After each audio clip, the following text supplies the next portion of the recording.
Ja, ik ben net aangekomen in Addis Ababa in Ethiopië. Ik ben hier de komende 2 weken voor mijn DGIS-stage.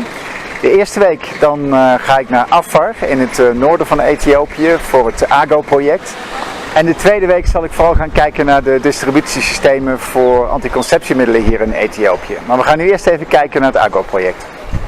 So the project we are working with is called AGO project. It is a project aiming to improve sexual reproductive health and rights of young people in Afar region. And we work in a consortium. Gender Health is leading a consortium of organizations including Amref Health Africa, Trick Rise and Philips Health Africa, and we are providing technical assistance, capacity building, in improving service in this area. This project is important because we are like focusing on young people because we want to make like more significant change at the younger age. So we are partnering with Philips because this area is a pastoralist dominated area, and people's lifestyle is they move from season to season. They change places in search of water and grass for their cattle.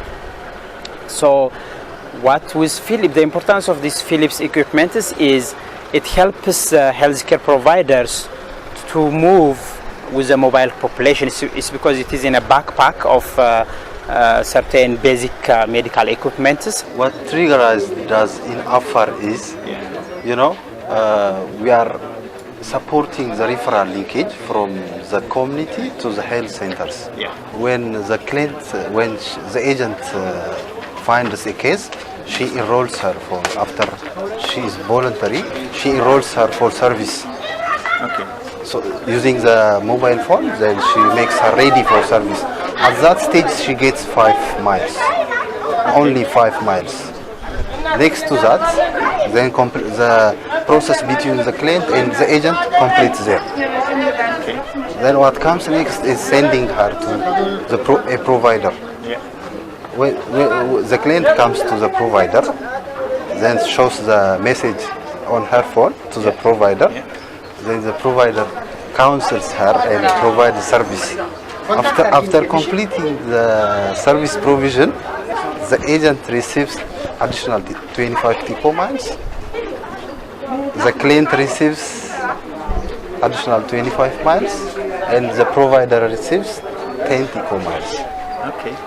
What's innovative is the DGIS data is not prone to manipulation. We have a plan like to increase awareness, which is a demand creation intervention. One of the interventions is comprehensive sexuality education for schools. We have like for elementary schools and high schools. The one that we have seen in the morning is one of our elementary schools. We have conducted like a theory of change analysis. What type of intervention should we integrate? Then we found that the first approach should be school-based comprehensive sexuality education.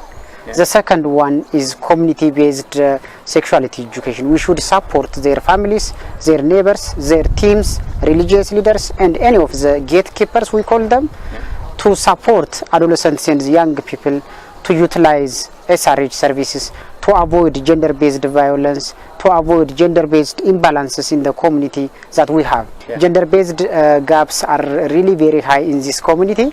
For example, there is a very huge disparity among women and men in terms of household chores, at field level issues, business ownership, seeking services. And if a mother, a woman, especially adolescent and youth, have to decide to access health services, then the ownership, the decision is by the men. Therefore, this approach will help in creating a generation who can challenge, who can request his own rights to access sexual and reproductive health services. And school is the primary entry point for us. They believe like working on the mothers is very critical because if they change the mothers, they can change the family life, they can change the kids' life, they can care better for the kids, they can care better for the entire family, and that's how they see significant change could happen. ከዚህ የተሻለ ለውጥ ይመጣል ብዬ እንተናለን። አስቸጋሪ ሆኖ አግኝቻለሁ ምክንያቱም Yes, it is very challenging because sometimes they attribute it to religions, to their religion, sometimes they attribute it to their tradition. So I tell them like religion is not there to harm people. So like yes, they have to respect their religion, and religion doesn't like prescribe anything that's harm to the woman.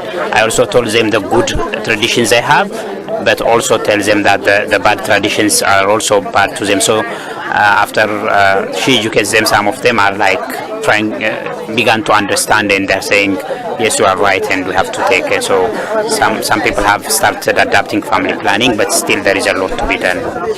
ወጣቶቹማ መማር አለባቸው ካወቁ ራሳቸውን ይከላከላሉ That we educate the youth is because we have to intervene early at their younger age so that they are aware of their sexual and reproductive health and rights and needs.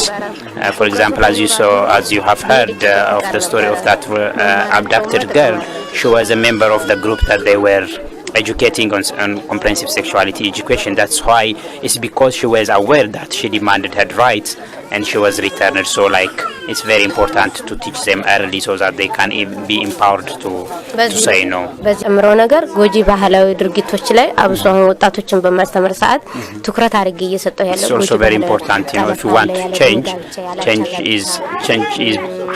change happening at the youth is more significant than the others, especially to prevent harmful traditional practices, to prevent STIs, to prevent unwanted pregnancies. It's good to intervene at the younger age than intervening at late time. So that's why she believes it's important to focus on the youth. Ik ben inmiddels weer terug in Addis. Mijn eerste week zit erop. Een van de dingen die me opviel was dat het verschil tussen een plek als hier Addis en Afar, dat het toch wel heel erg groot is. Om een voorbeeld te geven, vaccinaties, ongeveer 90% van de mensen is gevaccineerd in Addis hier. In Afar ligt het percentage op 15%. Ja, wat ik verder heb geleerd is dat het echt heel erg moeilijk is om, als je hier op landenniveau of op het niveau van zo'n project in Afar bezig bent, om dingen uit elkaar te halen.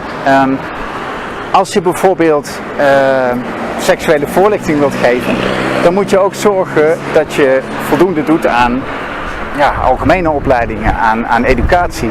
Je kunt ook geen seksuele voorlichting geven zonder te praten over gender. Want je moet ook praten over het feit dat vrouwen zelf de keuze moeten maken om naar een health center toe te gaan. En dat niet de keuze van een man is. Nou, dit was zo'n beetje wat ik van mijn eerste week heb geleerd hier in Ethiopië. De tweede week zal ik in Addis blijven. Nou, ik ben benieuwd wat dat gaat brengen. Yeah, of course in the previous years there are many parallel systems that are running separately from the procurement till the last mile distribution.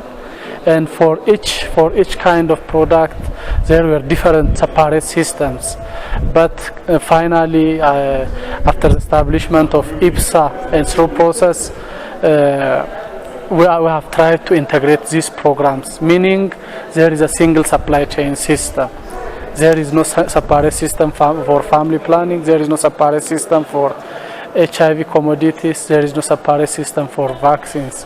And because of this, there is a significant save on investment for these products, and we are using all our resources efficiently in this regard.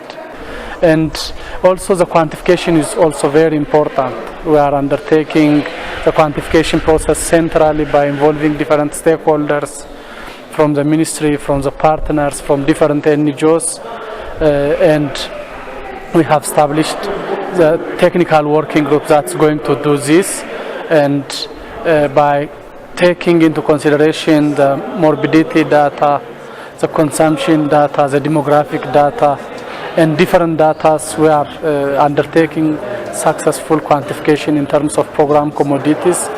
But the main challenge that we are facing is especially related with that of the foreign currency. The foreign currency access is very much limited.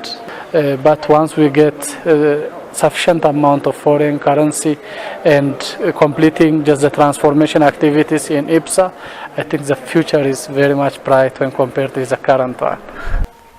UNFPA Supplies is doing in Ethiopia. The one is products. It's donating products The other is it also provides financial and technical assistance for the strengthening the pharmaceutical supply chain management system, starting from quantification in terms of building capacity in procurement, in warehouse management, and also in distribution. So it provides both technical and financial support. The demand is expanding from time to time. The health facilities, the country's demand is increasing from time to time, and the finance issue. So may not be able to supply as per the demand, as the fund is depleting from time to time. So in addition to that, to address this one, as a country we have to have domestic financing mechanism, and there are different mechanisms like long-term agreements and other areas are not yet implemented in Ethiopia. So there are a technical gap to bring the system IPSA or even in general supply chain management to that level. So still big support is demanded. For example, in quantification, we are having challenge in quantifying products, especially what you call these essential medicines, for example. There is no established system. In procurement, as he has already mentioned, like in establishing supplier database, in supplier pre-qualification.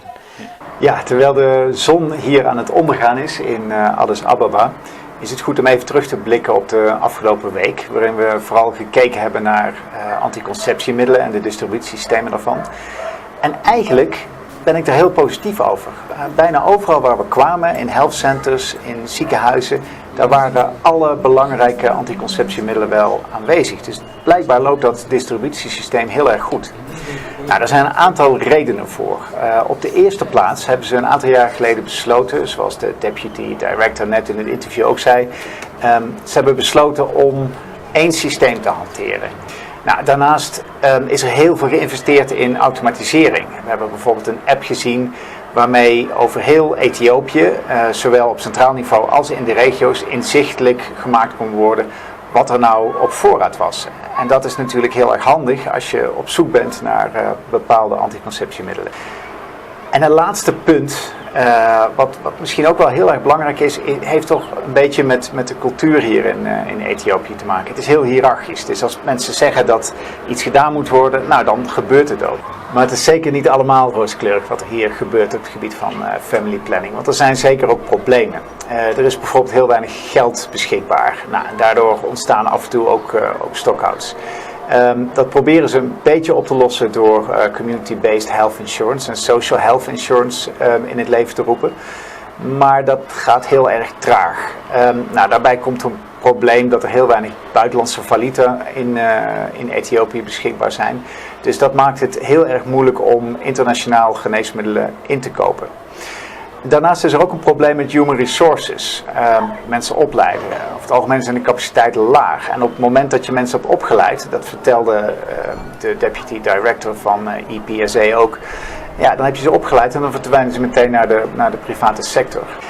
Ja, en iets wat ik zelf de afgelopen tijd heb geleerd, met name ook in de discussies die ik heb gehad met... het licht valt uit. De discussies die ik heb gehad met Marco Gerritsen, de themadeskundige hier, is dat innovatie toch wel heel erg belangrijk is. Een land als Ethiopië heeft 100 miljoen inwoners, misschien zelfs iets meer. En als je dan echt iets wilt doen, dan moet je op schaal gaan werken. Dus dan moet je zorgen dat je bijvoorbeeld, ja, net zoals in het project wat hier loopt met DGIS, dat je via een mobiele telefoonplatform zorgt dat je heel veel mensen bereikt.